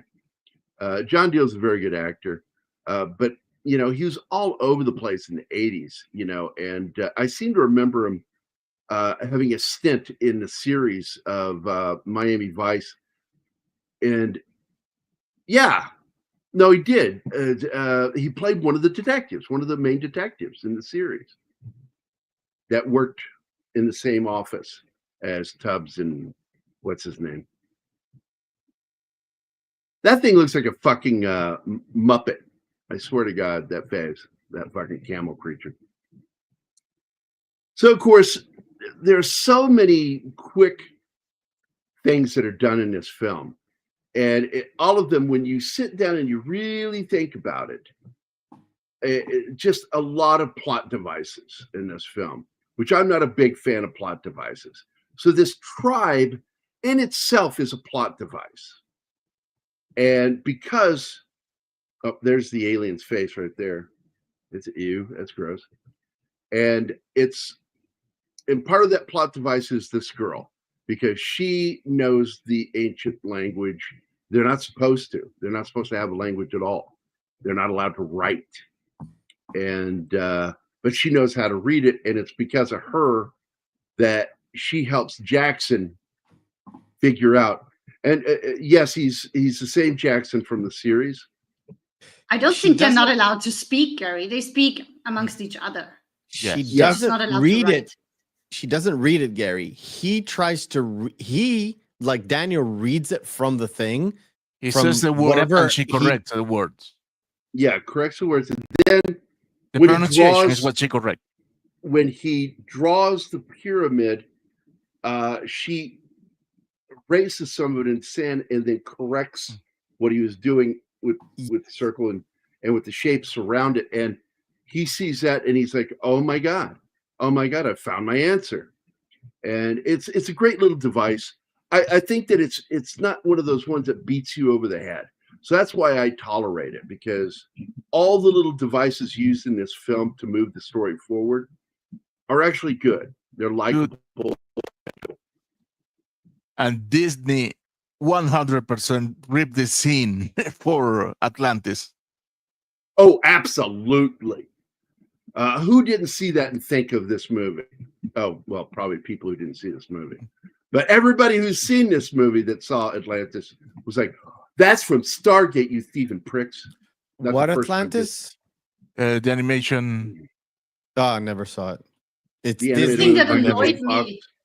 Then I never saw it. What annoyed me was that once Daniel figures out her dialect and actually is able to talk to her, we still don't get subtitles. That's too much dialogue. Yeah, motherfuckers. I hated that. Yeah, he couldn't. Tubbs, the actor that played Tubbs, couldn't quite understand. Don Johnson was the star of the show. He couldn't. It was sort of like the battle between Kirk and Spock, the actors, Leonard Nimoy and Shatner, because Nimoy thought he was the star, and it was like he found out brutally, no, the star of the show is Shatner. You're the co-star, but not. You're the something on the wing guy. Did he say fascinating when they told him? Fascinating, yeah. That's illogical. Oh yes, there you go. Rosetta Stone. Got it. Yeah. You know she's an Israeli, right? No, I didn't know. The actress. That's cool. Yeah. It was a big thing over here. Oh my God, there's an Israeli actress playing in a Hollywood blockbuster. Holy shit, people lost their minds here. And when I saw the movie, and I was in the theater, so I was like, I mean, she's all right. I mean, I think the surprise for me in this movie was that Hansu, the African actor, he plays Horace in this. I didn't fucking recognize him because he has the face makeup on, and that threw me. And then I'm like, oh my God, that is him. What's his name? Digimon Hansu. Jaimin. Love that not guy. Digimon, Jaimin. I don't know. His words. He is silent because he is African. Well, wouldn't be there. Oh, hold on. Let me go get the book of I don't fucking care. It's Jaimin Hansu. No, it would be Jimon. It's African. Good. Thank you, Martin. Thank you, Martin. Fuck off. Thank you. Fuck off, Gary. Fuck off, Gary. Fuck off, Gary. Fuck off, Gary. No, I'm really thanking you for correcting fucking Mephisto. Thank you. It's okay. Tell me fuck you. I'm fucking thanking you for correcting Mephisto. I'm not used to that. Sorry. Stop fighting over who's not correcting me. And like that, it was just us, honey. It's like date night. You know what Anthony Hopkins says in Legends of the Fall? He says a lot of things. Yeah. Oh, after the stroke. That's after he has a stroke. Yeah. By the way, French Stewart plays Lieutenant Louis Ferretti in this. And by the way, this is where I'm going to dig in my fucking heels. The military personnel in this are just the dumpiest fucking people. I'm like, this is who you fucking picked to go. Why didn't they hire a real military advisor for this film? Now, I will say, Kurt Russell at least served. You know, he knows what he's doing somewhat. Although he fucking points his weapon at Jackson at one point. And I'm like, what the fuck are you doing? He goes outside. They're all going outside now. Okay. And they're right outside the gate main chamber. And they're in that hot fucking desert sun. And he does a full 360, Kurt does, and circles around with people around him. Not once does he raise his rifle that you're trained to do in the military when you go around somebody. You lift your rifle to avoid shooting them. And the trigger discipline was non-existent. Non-existent in this fucking movie. Well, Jackson annoyed him though, so maybe that's the reason why he's pointing it at him. And these are the kids that were hired and brought in to surround Jay Davidson. And instead of a positive reaction to these kids and behaving better, because that's what I think they're doing psychologically, trying to get him to behave better in front of children. And it backfired. He got even worse. It didn't really backfire because it annoyed the shit out of him. So that's something. Yeah. Well, no, it did. It annoyed him and it made it worse. Nothing helped that they tried to do. Nothing. And finally, they just were relieved when it was over with him. There was not one positive experience that I read of working with him. No, he was a prick. Nobody liked working with him. But again, military training in this is just awful. These guys have their fucking headgear on. And it's like, why are... They showed them earlier with, fucking Kevlar. And then all of a sudden they're out there with this fucking, garrison caps on and fucking all crumpled and just looking non-military. They look like a bunch of civilians. Oh, wait, they're Air Force. Oh.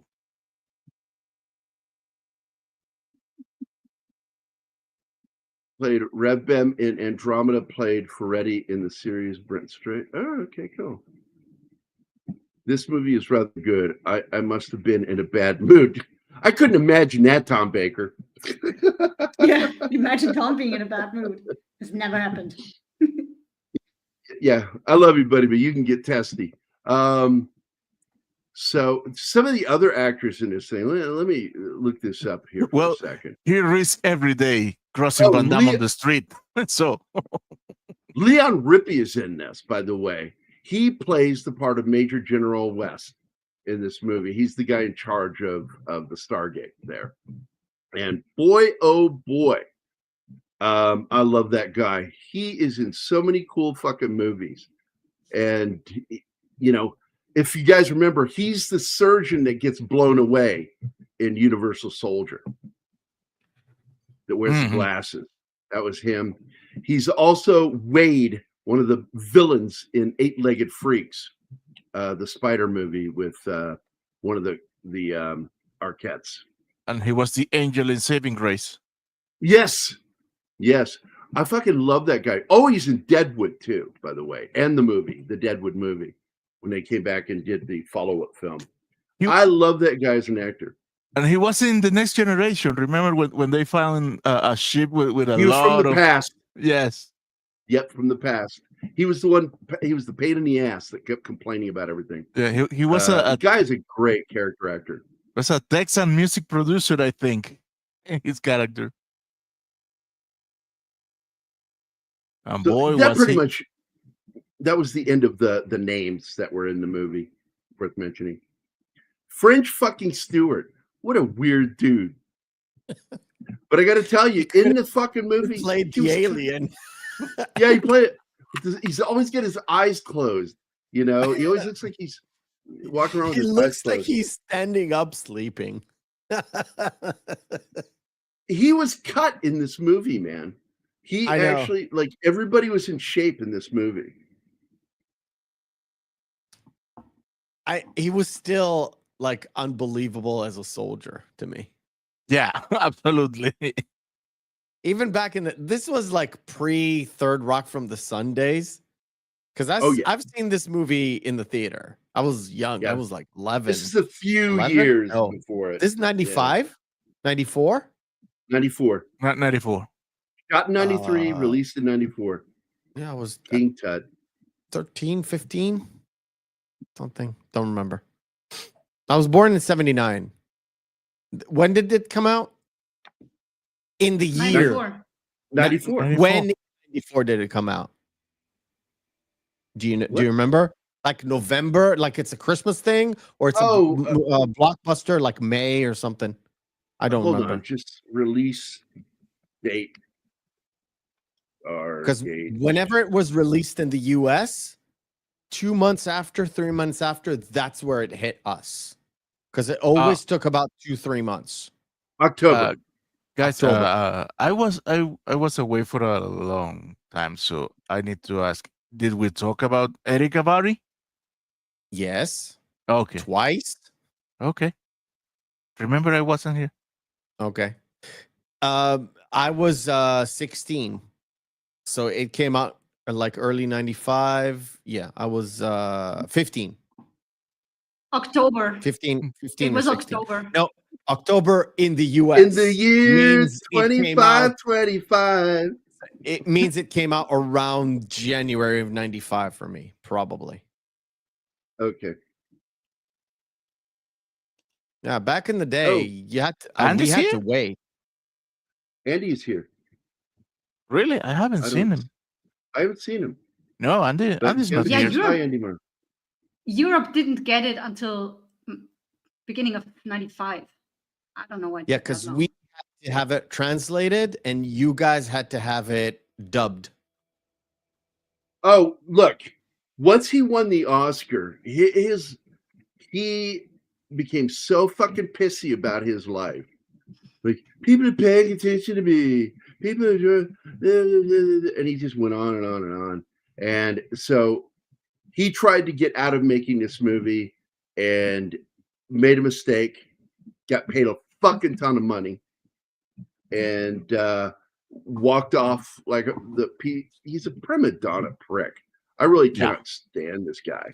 $1 million for the amount of time he has on screen is insane. Maybe he would have acted better for $2 million. Maybe that's why he got mad and was angry that he did the movie, because he could have asked for $2 million. He was not a professional actor, but a fashion designer. Initially turned the role of he didn't turn it down. No, he did not. I explained what he did. Instead of turning it down, he used reverse psychology, thinking that they would say no to him. So he asked a crazy amount of money. The actors who turned the movie down were Kurt Russell and James Spader. Jay Davidson did not turn it down. What he did is he asked for $1 million, thinking he would say no. And then they said yes. And he realized, oh, I could have asked for $2 million. Fuck. Because they were really quick with saying yes to him. And so he made the Dr. Evil mistake. Yeah. By the way, some of the cool animatronic stuff done in this film is the armor. The way, like, when something gets the attention of one of the guards, the fan for the ears, and then it turns. And the actor had control of all the other stuff was done by the operators, except for the head turn. The head turn was done by the actor. So when the actor turned his head, the head turned with him. I thought that was kind of cool. Nice. Yeah, we watched the making of one of the guys demonstrated it, and it's amazing what they could do with remote control. And they pulled a lot of this shit off for very little. But the initial budget was up to $55 million, but they originally weren't supposed to shoot for 55. That was like supposed to be the cap, and they took it to the cap to get this movie done, and that was it. And when they were out of money, it's like you get it done or you don't get it done. And they said a lot of these guys did effects for this film, did a lot of work for this film, and they said for nothing is the way it was expressed, but meaning they got paid very little to do some of the shit they pulled off for this movie. Amazing what they pulled off. Did they show how they constructed the miniature of the spaceship landing? No, I did not find anything on that, but I love the concept of it because that tells you that the pyramid itself is a landing platform. Yes, because that's straight up of the book. That's straight out of that book. Actually, it was in one of the making ofs or behind the scenes that we watched, Gary, because they tried with a miniature, and the sand there made it impossible because it got everywhere, so they had to turn to CG for the landing.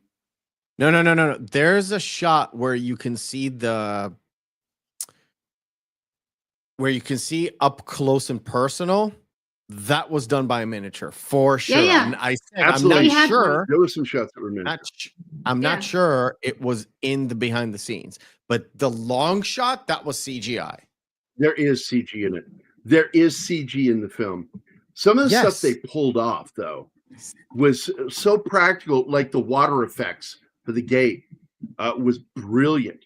To get the explosion coming out, they used one of those pneumatic tanks where they shoot you're down under the water, shooting up through the water.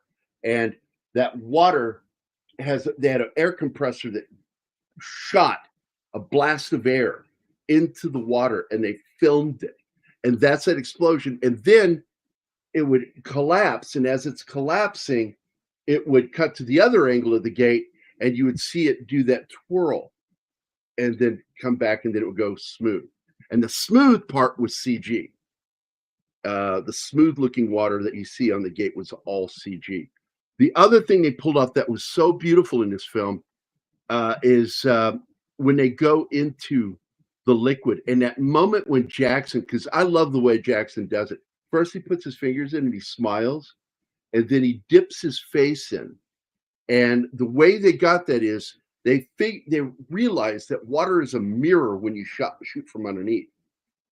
And so you get this great shot of him in the water. But the way they pulled it off was because the guy shooting it, the effects guy shooting it, wasn't allowed to have contact with the actor. But he walked up quietly and he thumped on the tank to get James Spader's attention.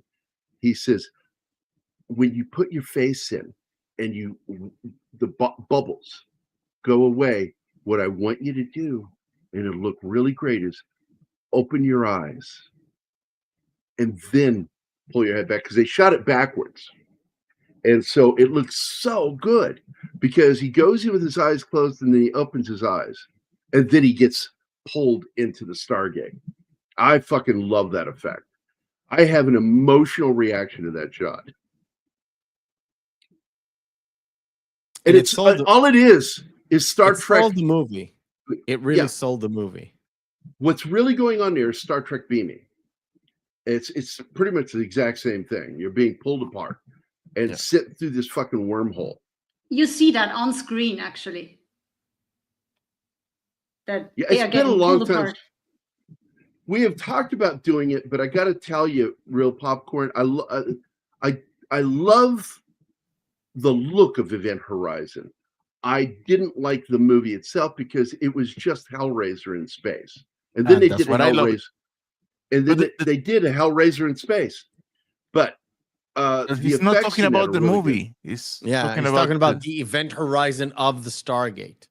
Yeah. Yeah. But also, Event Horizon is a fantastic sci-fi horror movie. It's a fantastic looking movie. I love the movie. But I'm sorry. And you find out later that the director admitted, I borrowed from Hellraiser or Hellraiser. No, he didn't borrow. He readapted it. Yeah, absolutely. And I said that when I saw the movie the first time. I went, "This is Hellraiser. That's all this is." Was out in a spaceship. James Spader found Dean Devlin and Roland Emmerich's original script. Oh, not just the original. He was all the way into shooting the film having issues. He hated the dialogue. He thought it was such a fucking bad movie script. And this is him. This is a movie where he's just acting. He's good in this. He's really good in this movie. His performance is what makes this movie so fucking good. I'm serious. He carries this movie. You can't tell he was miserable behind the scenes because it doesn't come up. I told you, I said it earlier. There was an incident where he refused to come out of his trailer until they rewrote the scene, the dialogue, and he liked it. And so they did. Man, they had two actors in this film that were miserable. One actor who fucking had a good time now, Kurt Russell. He had a blast. You know, every time you see him behind the scenes, man, he's laughing. Well, good. I have never heard of Kurt having a bad time making a movie. He's a pro. Tango and Cash. I never knew. That was a he wasn't too partial to the constant script change. Yeah. And he didn't quite like to work with Stallone that much. He wasn't quick to jump on to do a sequel.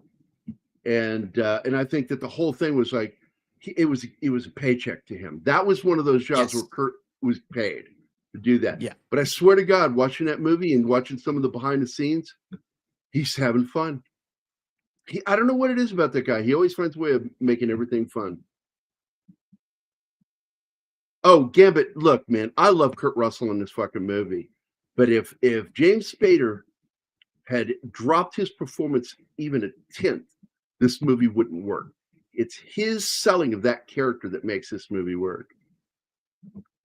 It's just that way, buddy. And I'm glad you agree.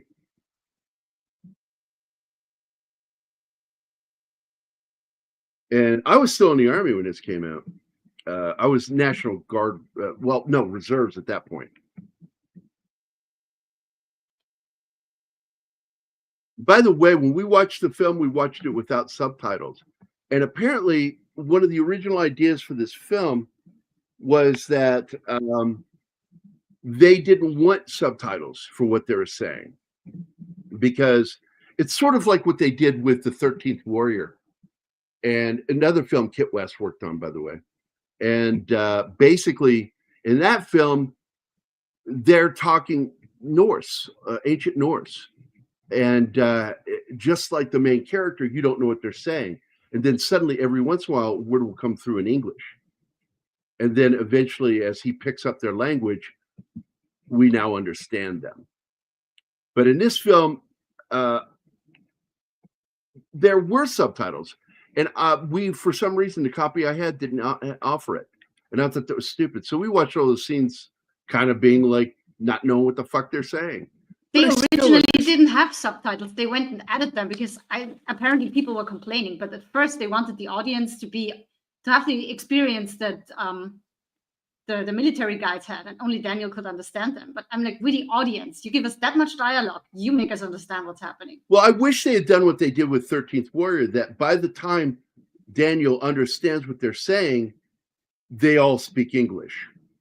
He speaks English to them. You just assume, oh, he's speaking it. I love the setup of this little plot piece.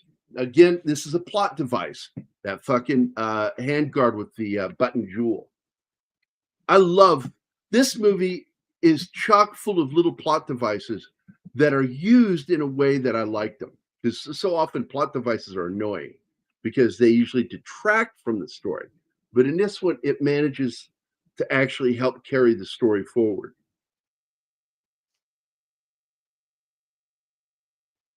Oh, Kurtz does a great job in this film, Gambit. Everybody I felt did their job. And thanks to some visual effects and sound effects, they saved Jay Davidson's performance. Yeah. By giving him that weird voice, by modulating it and giving him the glowing eyes.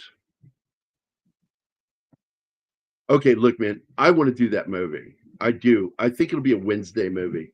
Overboard is such a funny film. So Anima won't like it? It's not that kind of funny. It's a romantic comedy. It's a romantic comedy that's got heart. And that's what she'll like, is that it has heart. Oh, this is the sad death of what's his name? Nabe.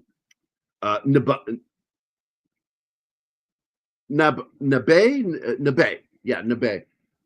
He is the he's the Cro-Magnon looking dude. I mean, look, both characters have unibrows, but the other dude looks like a mongoloid. It was just like, I looked at him and went, oh my God, is he okay?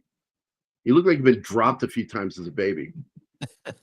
But you end up liking. Yeah, really. And he has this, you don't see it because he just gets swallowed up by all that explosive dust. And but you see that helmet fall, and you know that represents his death, and they're all upset about it because that's how you do a great death, where you're like, you know, it's coming, because the explosion comes in sort of in front of him instead of him, and then you see the helmet roll, and you're like, you got it. It's like, yeah. By the way, this is a great fight scene between Kurt and the guard. I fucking love that. Great fight scene. One of my favorite moments is where they're both holding the weapon rod. I forget what it's called. And as they're standing there, you see the guard, and both their fucking biceps are fucking sweating, ripped, veins popping out. And then it cuts to the guard's fucking arm, and then it goes from his arm up to his face, and he smiles at Kurt Russell. And then he snaps the fucking weapon in half. I'm like, that was so fucking cool. That was a great moment in the film. Also, this is where you will see, because right here is one of the shots where you get to see the full-size glider go over his head. Yeah. And they had several shots with it. It's so, boomstick. There you go. So it's so cool the way they pulled this off with those gliders, because they had the, I think they would be probably 1/5 scale gliders over the miniatures and stuff. They would shoot them at low angles, and then they would match those same shots with the ones that were done live, because they would have the fucking gliders on cables go right over the actors and moving fast. And because they're so high, you don't have in your head, you don't have the real scale, because you don't really see the full picture. You see what they want you to see. So It works. It movie just magic. Works. It's movie magic, man. They did so much with this movie that it blew me away. Everything they pulled off for this film. And by the way, here's the next plot device that I love. The small gate itself takes his fucking head off. Yeah. Because he gets pinned underneath the stargates, the miniature stargates, and only takes what's on the inside of the circle. So his head gets delivered upstairs to Ra. That's fucking great.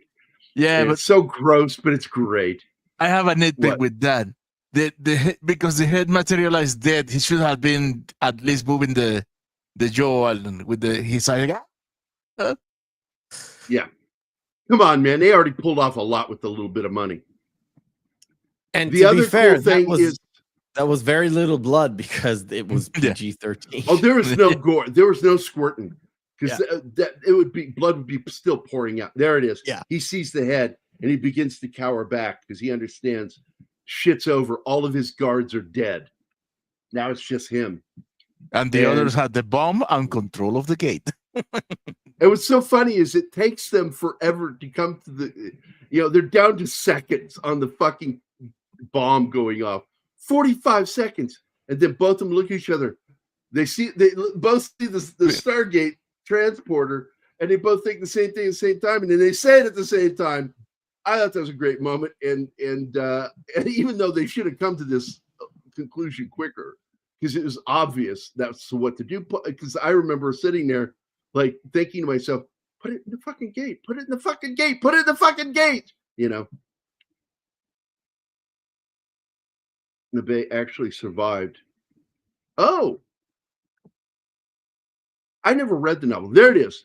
There it is. This is the 1,200 extras that were hired. This is their Lawrence of Arabia moment. And absolutely inspired by Lawrence of Arabia. And also Rambo 3. Which was also inspired by Lawrence of Arabia. Absolutely. It's been brought up. A list of fucking movies that were clearly inspired. And Rambo Stallone said so. He said, I wanted the Afghan to come down as if this was in the middle of a fight of a modern Lawrence of Arabia. Lawrence of Arabia. Exactly. Stallone and it's listed as one of those films. No, he's not stupid. Dumb. He's a smart dude. He is so sharp, dude. He's such a good writer. That's why when he puts out a crap movie, I'm like, really? Like, how could you write that script and not be awesome? Because I think he's a great writer. Sometimes it's just a push and pull between him and the studio. And he's a good writer and he's a very smart guy, but he's very micromanaging, controlling kind of a guy. That's why a lot of, like, when you hear that his movie failed, like behind the scenes failed or had a horrible production wise, that's where it comes off. Did you see that interview with him? Did you see that interview with him? I've seen when he was talking about that. He was talking about that, and because Nighthawks was one of them that got brought up. Yeah, Penguin Cash. He says, "Man, if I could go back in time, I would beat the shit out of that version of me.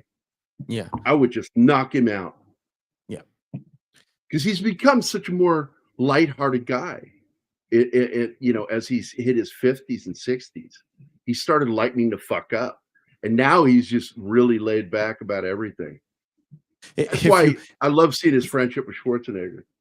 If you want to understand why he was so made poor choices, just remember he married Brigitte Nielsen. Oh my God! Right. Just saying. Just saying. You want to know what happened? I'm not going to argue with you. Want to know what happened to Cobra? Mm. He married Brigitte Nielsen. That was his, not her, his state of mind. His state of mind. So here we go. This is great. I paused here because this is a great image of the alien. Because you can slightly see Jay Davidson's face there. And it's taken from a different shot because this was all post, post it's because filming. it tested badly. Badly. And so they had to figure out how to fix it. They weren't going to have Jay Davidson come back. The thing that killed me is that they didn't use a better angle, because the angle of the alien head does not match the angle of Jay Davidson's face. But I don't mind, because I still fucking love it. And we absolutely needed to see him explode. That was so satisfying. Oh, Mama Jackie Stallone told him not to marry her. I'm not surprised. Mama knows best. See how these guys are wearing their uniforms? Clearly fucking Air Force. Okay. In other words, I don't think Scar is in the Air Force, dude. I think they're all Air Force. No, Scar is not in the Air Force. Oh, him, yeah. Have any of you seen the Hollywood Nights? Yeah, I saw it when it came out. I haven't seen it since. Every time someone says Lawrence of Arabia, I flash back to that film. I saw that movie when it came out in the theaters, and I was so sad that I could have seen something else. I was like, Lawrence of Arabia or Hollywood Nights? Hollywood Nights. Oh, okay. I've become a little more nostalgic about it, but back then, man, I was harshly angry. Yeah, that guy's wearing my hair, man. That's crazy. And this one is wearing mine.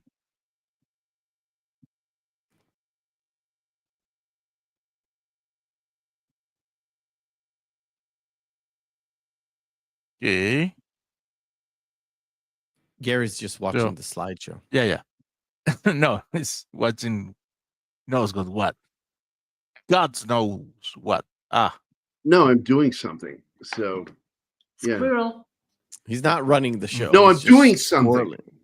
Yes, I'm doing something. Yes, I Jesus Christ. He's running in the show. Yeah, sometimes you guys can carry the show for me. At least that's supposed to. Meth, that's your cue. Come on, derail. So I tried. I was a good boy. I watched the movie. I came in on a Monday afternoon, not fed my family. They fed themselves. And it's Stargate. And to be fair, what's so special about the sort of connection between the movie and the show is, first of all, they took a bunch of sound effects that were done specifically for the movie. They hijacked those because it was like under MGM or under whatever company, but they were allowed to. They initially wanted to adapt the head attire, but they had to sort of reconstruct it and make it cheaper because the original ones were like very metallic. You don't see it in the movie so much, but they were very metallic. And in the show, it was like hardened plastics.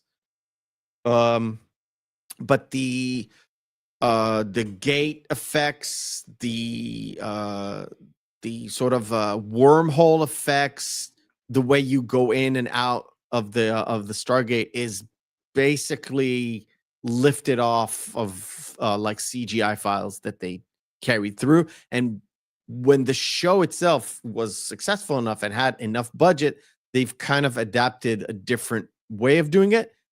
But mostly it was like original files, which is crazy. At least for the first 8 seasons. Then they went to a different network and that kind of changed. They had a little bit more budget. Yeah. But what's interesting is when they start the show, Daniels and Ozan Abidos and Jack retired again, then re-enlisted again, and brought back to bring Daniel back. That's right. That's the start of SG-1. So they did tie in the movie, and like Gary said, they brought back Kasuf. They used a different. I don't remember her name or her character name, but they used a different lady. And the first episode was essentially R-rated because they had Yeah. full nudity at some point, like full, like. And the actress was not cool with that. Bush, all of that. Yeah. They went behind her back. Yeah. That was pretty shitty. Well, what they pulled just off to there. show you guys, because I didn't wear my glasses all the time back when I was younger, because I'm farsighted. I need them for reading and seeing shit that's up close. But here you go, that hairstyle.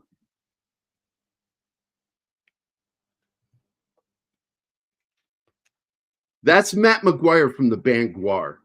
He and I were best friends. We're still close friends. You're the guy on the left, right? Yes, the tall one. Wearing my black wool coat because it was fucking winter. It was cold that day. And Patty wanted to get a picture of the two of us. I don't know where we were that day. Where was that? Because that wasn't at the house. I think we went out someplace. That's the Buick car door. I recognize that. That's the one I raced and fucking had the tie rod snap on me. Okay. Look at this one.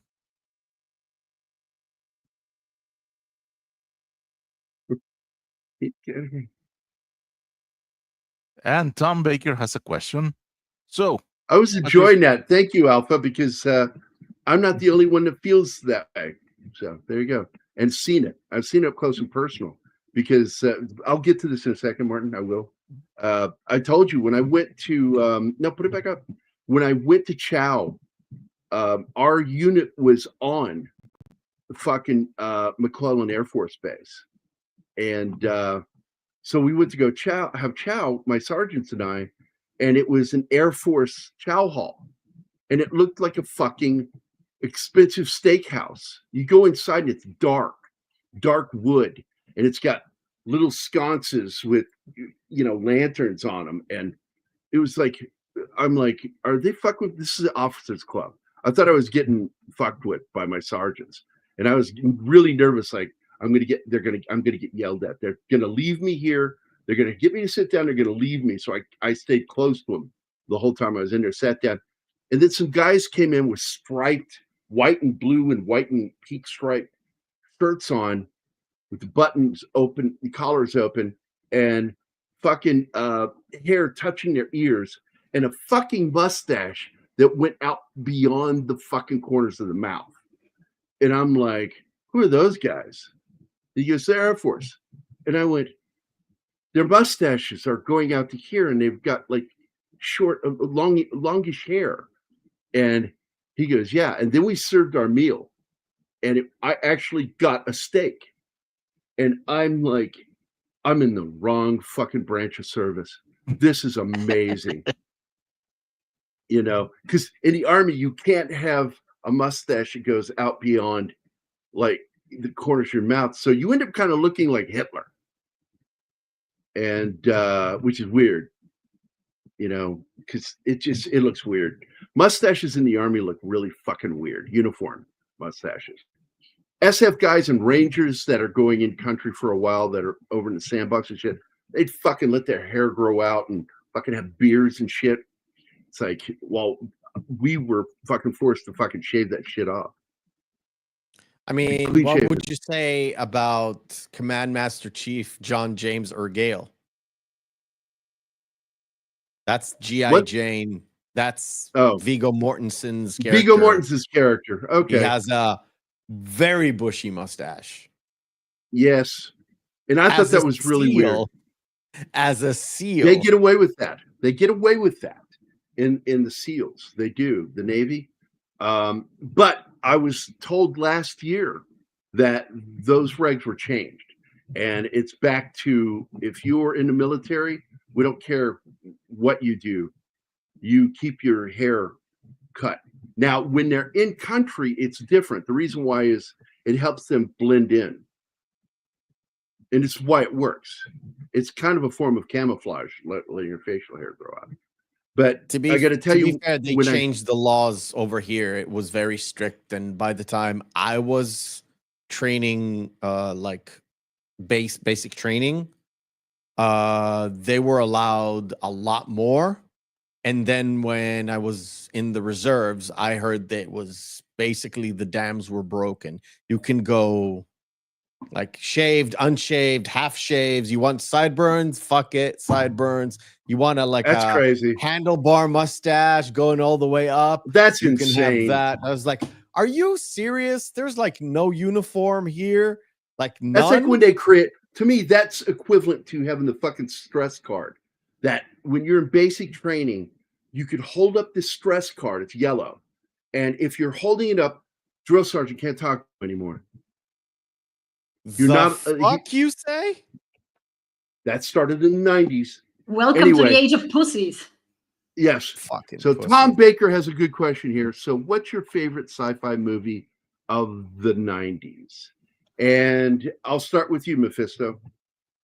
I have to think about it. The Matrix.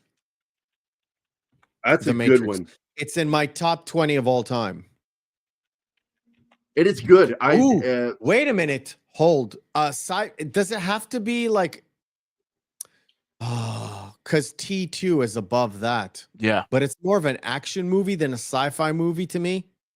It is one of the best action movies ever, but it's also like sci-fi. So I can say T2. Like, I do have a T2 poster and not a Matrix poster. I am going to, because I can't list one. I have to list a handful. But I'm going to leave the Matrix out because you've already said it.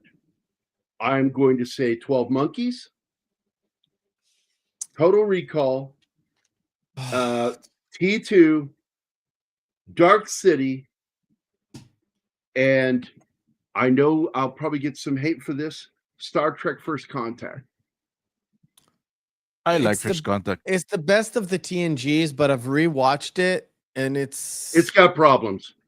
It's got a lot of issues. They really wanted the Borg to be like a menacing thing, and they're a bunch of fucking pussies in that movie. Plus time traveling again. It's not. I hate when, to be honest, the only time traveling story in Star Trek that I can actually accept, and only because they did it so good in terms of incorporating the humor within the situation, is The Voyage Home. Only reason I kind of give it a pass, and I don't like the time traveling elements in it, but it works because it's funny. It's funny. Yeah, we need to get to Martin and Anima. I want to get their list. So Anima next. Are you there? Easy pick for me. Galaxy Quest. That movie is so in my heart. Great fucking movie. Great fucking movie.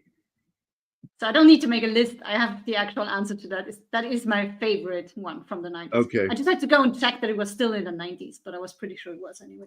I like Soldier too. I forgot Soldier. Soldier's a good film. Kurt Russell again. All right, Martin. I didn't like it. You just had somebody run behind you, Matt. Yes. I know. It's a ghost. Martin? Number one would be The Real Matrix, aka Dark City. Good film. Yeah, I mentioned it too. I love that film. Terminator. T2. Yes, T2. Oh, yeah. I thought I lost connection. T2. Boy, oh boy. I haven't thought of this. I will have to think more for other ones and actually make a list. But the first one that pops in my head is Dark City. Yeah, Dark City's a great fucking movie. It's cutting edge. Misunderstood for its time. I love that freaking movie. Now, I noticed none of us listed Jurassic Park. Oh, I don't like that. I'm not a fan of that. It is science fiction. Yeah, it is science fiction, but I don't like it. It's a piece of shit. I don't like Jurassic Park. I like the movie. I love the book. Michael Crichton basically took his original story of Westworld, and instead of robots, it became dinosaurs. The same fucking story. Everything. And I love the promo. Do you remember the promo for Starship Westworld? Troopers, Anybody? that's right. I'm not a French. fan of Starship Troopers, even though my I boss am. worked in it. Big one. I'm a big fan of that movie. Demolition Man is a great sci-fi movie if you want to call it a sci-fi movie. Yeah. But it's Yes. really not. It's again, it's like T2. It has sci-fi elements in it, but not really. It's not really a No. sci-fi. No. Sci-fi is not about tech. It's Yeah, about sociology. That's what I just said. Alpha said the same thing. The book is so much better. Michael Crichton took his idea from Westworld, which I consider a great fucking movie, and he took that story and he made dinosaurs with it. And that's all Jurassic Park is Westworld. And I love that about him. He writes, if you've ever read his fucking books, Michael Crichton does his research, and he's a medical doctor, surgeon, in fact. And he knew his fucking shit. And that's what makes so much of his stuff scary. Yeah. Because all of his stuff, the thing I love about Michael Crichton, he writes cautionary tales. It's his gig. His gig is writing cautionary tales. I miss him. Hollywood misses him. They don't know they miss him. But writers like him, Hollywood needs writers like him today. Me too, Alpha. I like all T2 is really kind of a soft reboot. It's sort of a remake of Terminator. And I still like it. I like T2. I like it a lot. But Terminator is always going to be my favorite movie because, God damn it, that was a great movie at the right time. Have you seen the director's cut of the first Terminator? I haven't. I don't need to. Because Terminator 2, Terminator 2 is a Quantum of Solace of Terminator. The plot from Terminator 2 was in Terminator, but they cut it out because you see at the end that factory where they are is Cyberdyne's. Well, that was no accident. When they are in the tunnel, Sarah says, "Let's become the Terminator. Let's go to Cyberdyne and destroy the whole thing." There is a shot that there's a half a scene that they did at the very end of the movie where they actually you see the arm, you don't see the chip to Cyberdyne as they go into Cyberdyne, but I haven't seen anything talked about they planned on actually blowing up Cyberdyne at all. Oh yeah, I have. I can send you a copy. Okay. Maybe it's like a different draft of the script, but there's no real director's cut. If you know how they made the movie, I don't think they were even thinking that far ahead at all. You will see. All right. So there was a comment that I saw that I want to go back to. National Guard SF guys, yeah. Oh, that reminds me. I was going to tell you when I did the book Code Word Geronimo with Dale and Julia Dye both. I kept wanting to add facial hair to some of the Navy SEALs that were actually there, and I did show one of them. I got away with it with one drawing, but Dale made it clear to me that none of the guys that were on the mission were to have facial hair or short hair or long hair. They had to have short hair. He wanted them all military. He says because those guys hadn't been in the sandbox. They were being deployed there. So they wouldn't have that facial hair to blend in. So, okay, gotcha. So if you ever get a chance to read that book, Code Word Geronimo, you'll see that all the drawings I did of the Navy SEALs had short hair and no facial hair. Guys, Anima needs to go. Yeah, I need to go. We're past the 2-hour mark. You were the cool dude with the black jacket, Gary. Thanks, man. Anyway, we're going to get the fuck out of here. I want to thank everybody for showing up today. Snorty, Tom Baker, Gambit, Country Shape Media, or as I like to refer to it, Michael. What is it? Michael. It's not Michael Myers. What was it, Martin? We were coming up with because it's the face of James Hong. Yeah, it's a Lopan. What was his Lopan? That was his Michael. It's Michael Lopan. That was it. Country Shape Media, Slasher Fred, 11 Alpha, Real Popcorn Geek, Christian Delorme's Vinyl Revival, and thank you, by the way, for your super chats. That really does help support us and what we're doing. Mr. Tickle Trunk dropped in. It was good seeing him today. Long time no see on him. Penny, and that's it, guys. I guess on a score of 1 to 10, I give this movie definitely 8.5. What do you give Mephisto? 8. 8. Martin? 8. Anima? 9. Best score. Why All right. Love this movie. So we are out of here, guys. Everybody have a great day today, and we will see you again. I'll see you tomorrow. We're going to be doing a movie tomorrow because the chief is out for medical issues. Everybody keep positive thoughts, and if you're Christian or whatever religion, say some prayers for him. Keep good thoughts going his way. All right, guys, we are going to get out of here. Everybody have a great day. See you tomorrow.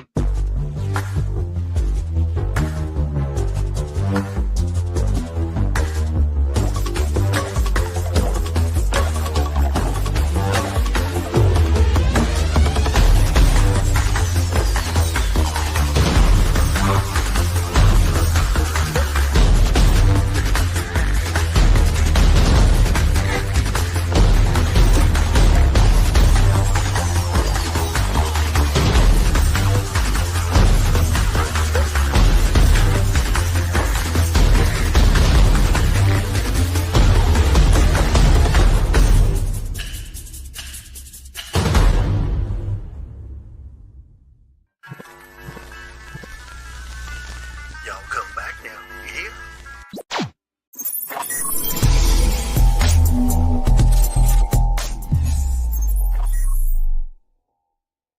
Matt Damon.